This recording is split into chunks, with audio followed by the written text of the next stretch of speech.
E aí, galerinha do sétimo ano, tudo bom? Estamos de volta aqui para mais uma aula, certo? Vamos tratar do tema aí, né, do processo de colonização da América como um todo, tá? Vamos falar primeiro da América Hispânica ou da América Espanhola, ou melhor dizendo, da colonização espanhola na América, e também falar nesse capítulo das diferenças que vão haver entre os vários tipos de colonização, né, as formações econômicas e principalmente as características gerais da colonização da América, desde a América inglesa ou anglo-saxônica e da América hispânica. Tá? O que acontece? O processo de colonização ele é uma das etapas presentes, tá, do processo de expansão marítima que vai se iniciar lá no século XV, XVI, com uma necessidade que os europeus tinham de sair da chamada crise do século XIV e XV, os chamados tempos difíceis, né? Houve uma unificação precoce lá, né, na região da Península Ibérica, no, no, por conta da chamada Guerra de Reconquista, né, que vai levar, né, à formação, primeiro de Portugal, com a expulsão dos mouros daquela região. Né? Lembrando que a Reconquista vai ser uma disputa que vai acontecer na região da Península Ibérica entre católicos, né, e muçulmanos. Tá? Essa disputa ela vai durar do século IX, né, ao século XV, tá? Ao século XIV e XV. E nesse contexto, né, vão ter o surgimento das monarquias nacionais, principalmente dos estados ibéricos, tá? E ao unificar-se de forma mais precoce, os portugueses e os espanhóis puderam se lançar nas grandes navegações, né, buscar uma nova rota comercial para com o Oriente, tá? E nessa disputa, né, pela expansão marítima, a América, né, vai ser achada pelos europeus, né, pelo Cristóvão Colombo, na sua famosa teoria da circunnavegação, né, que ele vai preferir navegar em direção ao Ocidente para chegar no Oriente, e no meio do caminho, né, havia um continente, e na época, pelo Papa ser a maior autoridade jurídica da Europa, ele vai dividir, né, por ele ser espanhol, Alexandre VI, as terras do Novo Mundo entre Portugal e Espanha, tá? E o Império Marítimo Espanhol era gigantesco. Porém, né, as altas culturas que aqui haviam, né, principalmente, né, as bem mais organizadas, como é o caso dos maias, dos astecas e dos incas, né, vão servir de base para a instauração, após o processo da conquista, né, que vai culminar aí com o extermínio das populações indígenas, com o domínio econômico das regiões, né, e principalmente, né, com o sentido que a colonização vai ter através da exploração das riquezas da América Hispânica para enriquecer a metrópole e os estados europeus, tá? Esse contexto ele pode ser compreendido, como vai falar aí muitos historiadores, como por exemplo o Ciro Flamarion Cardoso, que é um dos grandes especialistas aí nesse assunto da América Hispânica, tá? Como Pierre Vilar, né? Como o Hector Pérez, tá? Eles vão colocar que o processo colonizador ele faz parte, né, do sistema mercantilista, a política do sistema mercantilista, tá? Encontrar metais preciosos, de ter uma balança comercial favorável.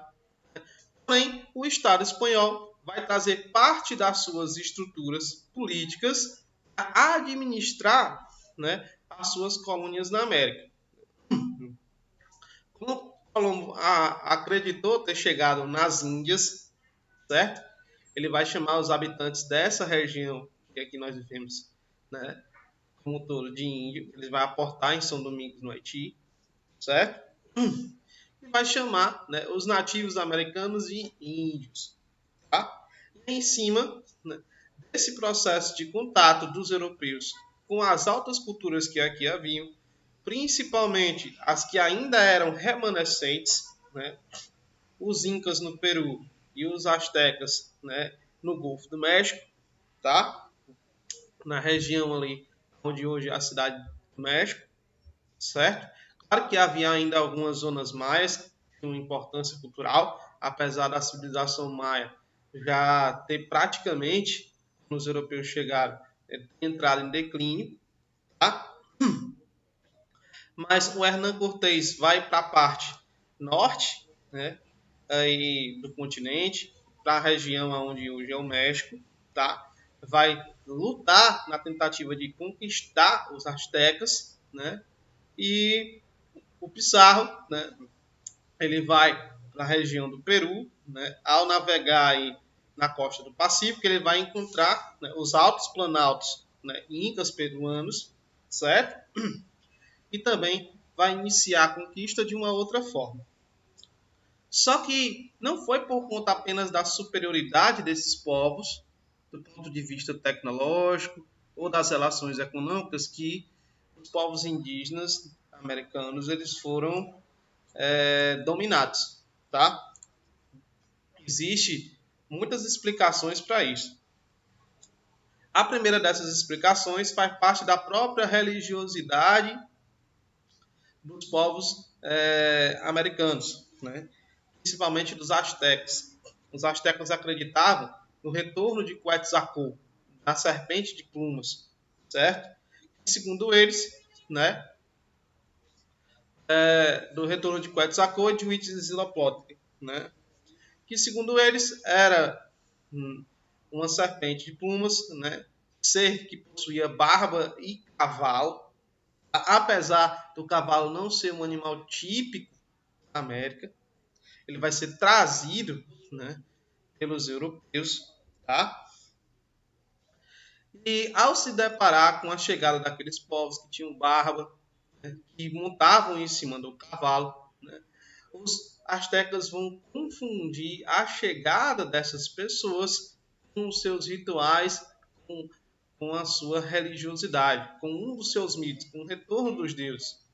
Então eles vão acreditar que aquele sujeito em cima de um cavalo era um ser só, tá? Que como se fosse um centauro, sabe? Nesse sentido, eles vão ter receios, né, em atacar os espanhóis, porque segundo a religiosidade deles, a mentalidade religiosa deles, aqueles seres, ao retornarem, iriam trazer prosperidade aos povos da América, a prosperidade aos astecas, tá? E o Império Azteca ele não era tão bem organizado do ponto de vista político em relação aos povos dominados, né, como o Império Inca. Os europeus também vão trazer muitas doenças, como sífilis, como varíola, como cólera, né? Os povos, os povos astecas e também os incas não tinham imunidade para essas doenças, tá? Parte grande dessas populações vão ser dizimadas por conta da questão da doença, tá?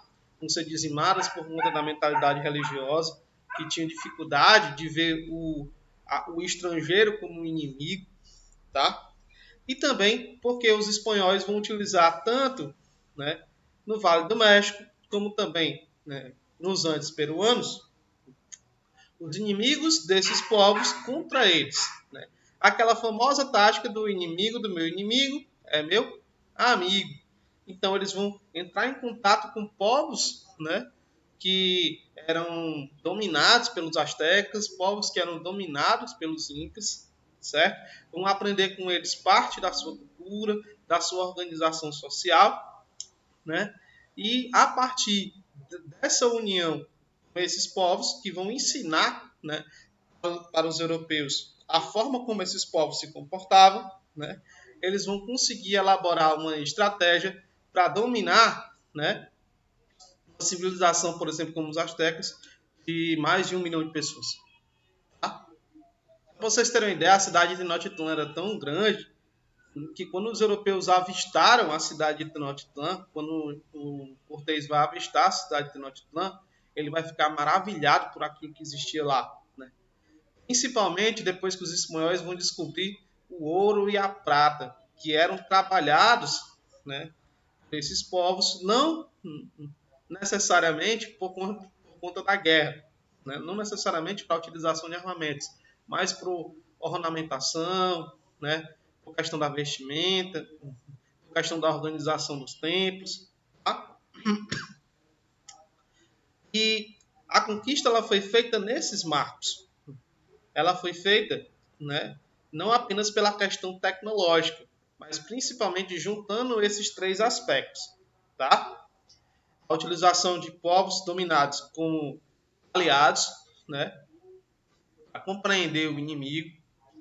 Eles tinham receio, né, de ver os espanhóis como inimigos por conta da questão da religiosidade de suas crenças e principalmente grande parte, né, dos astecas incas também foram dizimados por conta das doenças. Tá? É importante colocar isso também.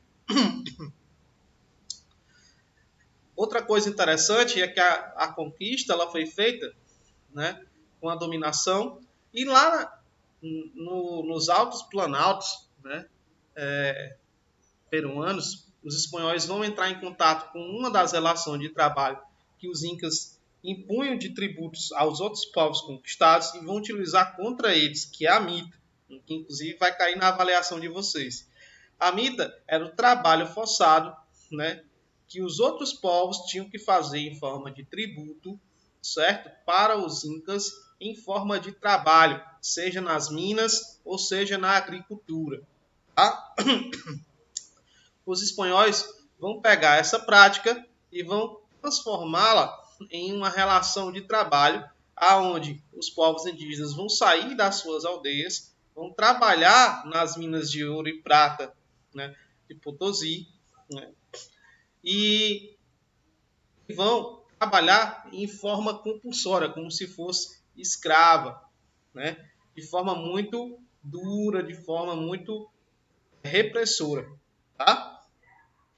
Então, nesse sentido, a mita é o trabalho forçado ou compulsório da população indígena, seja no campo, seja nas minas, na tentativa de exploração das nossas riquezas americanas, tá? Para enriquecer a metrópole espanhola.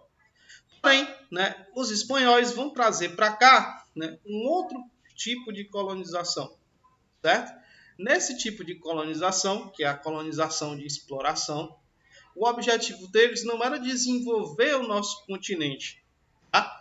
O objetivo deles era se utilizar da mão de obra aqui existente, trazer as suas instituições para cá, organizá-las com o intuito de explorar as principais riquezas existentes na América e levá-las, né, à Europa, levá-las, né, para principalmente para a sede do Império Espanhol, do Império Marítimo Espanhol.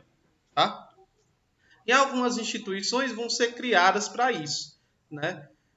As duas primeiras que vão ser criadas, principais, que vão literalmente estarem relacionadas com a questão econômica, fiscal e administrativa de toda a colonização, que vai desde a América do Norte, né, até a América do Sul, tirando a pequena parte do litoral brasileiro que era de Portugal, né, vão ficar a cabo de duas instituições. A primeira delas, né, são as casas de contratação. As casas de contratação tinham a função, né, de ligar, né, a questão comercial entre a metrópole e a colônia, né, com a questão financeira, com a questão da organização do transporte, tá? Com a questão do lucro, né, obtido nesse comércio né, marítimo, tá? Era o órgão responsável pelas relações econômicas entre a colônia e a metrópole. Em cima das famosas casas de contratação, foi construído o chamado Conselho das Índias, né, que é um órgão complementar às casas de contratação, e é esse conselho que vai administrar a colônia.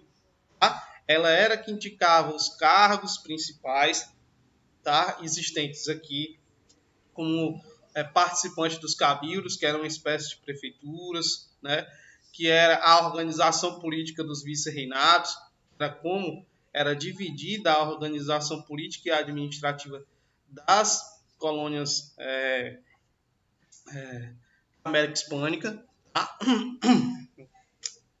É importante colocar isso. Então, o Conselho das Índias era o órgão administrativo, né, e fiscal, certo? De toda a colônia, né? De todas as colônias, desculpe, né, da América Hispânica. E o objetivo delas era ajudar a administrar a colônia. Ela, a partir desse Conselho das Índias, que vai ser criado, por exemplo, os vice-reinados da Nova Espanha, que é o México, certo? E o vice-reinado de Lima, no Peru, que são os dois primeiros. Posteriormente, na outra administração, após as chamadas leis novas, né, a partir de 1549, ainda no século XVI, vão ter, né, modificação na legislação interna das colônias, né, vão ser criados novos cargos administrativos, vai dividir a população por setores, tá? E vai contribuir aí, né, para a organização econômica da colônia. E dentro dessa organização, né, a coroa espanhola vai entregar nas mãos de particulares o processo de explorar economicamente, né, toda a América Hispânica. Tá? A MITA ela vai sendo transformada em uma outra relação de trabalho. É importante que a MITA vai cair na avaliação de vocês. A encomenda, né, que era entregar nas mãos de particulares tanto a questão da conversão religiosa dos povos indígenas, que era uma das missões do processo colonizador, tendo em vista que o catolicismo estava perdendo fiéis nesse contexto. Tá? Então era interessante, né, que junto com o processo colonizador pudesse vir também, né, a disseminação, né, do pensamento cristão, né, a conversão de novos fiéis, a instauração da catequese, tá? E a encomenda, ela era tanto a realocação da mão de obra, tá? Aonde não havia, com o apoio da conversão, né, daqueles povos em um aldeamento, tá certo? E ao mesmo tempo, né, eles recebiam, né, uma pequena quantia, né, ou um soldo, a gente não podia chamar isso de salário porque era pago em produto, né, ou em pequena remuneração, né, para que aquela família pudesse se manter, tá? Então era o remanejamento da mão de obra para trabalhar nas minas, para trabalhar na construção de obras públicas e para trabalhar, né, também na construção de estradas, para trabalhar na agricultura. Tá? Então, esse é o processo da encomenda. É entregar na mão de particulares, né, as relações de trabalho entre os povos indígenas e os senhores proprietários de terra. Tá certo? Isso é a encomenda. Tá? O que vai acontecer? Essa estrutura social que havia na colônia, né, era dividida, né, de diversos meios. Tá? E três classes sociais fundamentais, né, se organizaram nesse contexto. Havia os chapetões, que eram espanhóis que vinham, né, da Europa para obter cargos administrativos, que eram indicados, né, aí pelo Conselho das Índias, para participar da administração dos cabildos, que eram espécies de prefeituras, para participar da administração, né, dos vice-reinados, tá? Eles eram a elite colonial, se a gente puder dizer assim, só que essa elite colonial não era, né, oriunda da América, eles eram espanhóis que vinham para administrar esses cargos. Havia a elite colonial propriamente dita, que era a elite crioula, tá? Lembrando que crioulo com dois L's é espanhol nascido na América, né? Que muitas vezes, né, eram filhos de espanhóis que aqui residiam. Porém, havia um preconceito dos espanhóis que vinham da Europa para com os espanhóis nascidos na América, apesar deles também serem espanhóis. Então, eles eram ricos comerciantes, grandes proprietários de terra, mas não possuíam direitos políticos. Tá? Os direitos políticos que possuíam eram pequenos, eles podiam administrar, pelo menos, fazer parte de uma Câmara Municipal, né, ter um pequeno cargo administrativo, mas não fazer parte do alto escalão, né, da administração das casas de contratação e nem, né, do Conselho das Índias. Tá? Abaixo deles haviam os mestiços, que eram trabalhadores livres, né, que muitas vezes trabalhavam ou para os chapetones, né, ou, né, para os crioulos. Tá? E abaixo deles haviam aqueles que eram escravizados, né? Muitas vezes eram escravos negros africanos vindos, né, com o tráfico internacional de escravos, mas nesse início da colonização, né, principalmente nas colônias espanholas, a mão de obra indígena foi bastante utilizada, certo? Eu já tinha falado de duas relações de trabalho fundamentais nesse contexto, que era a mita, que era o trabalho forçado nas minas, né, e na agricultura, e a encomenda, que é a realocação da mão de obra, né, a catequese dessas comunidades, né, e a sua exploração econômica pelos grandes proprietários de terra, tá certo? Então, aqui a gente fala um pouco para vocês, né, falamos um pouco para vocês sobre o processo de colonização da América Hispânica. E agora vamos falar para vocês sobre a colonização inglesa na América, tá? Então, gente, na próxima aula vamos falar sobre o processo da colonização inglesa, tá bom? Não deixe de participar. Um grande abraço a todos, certo?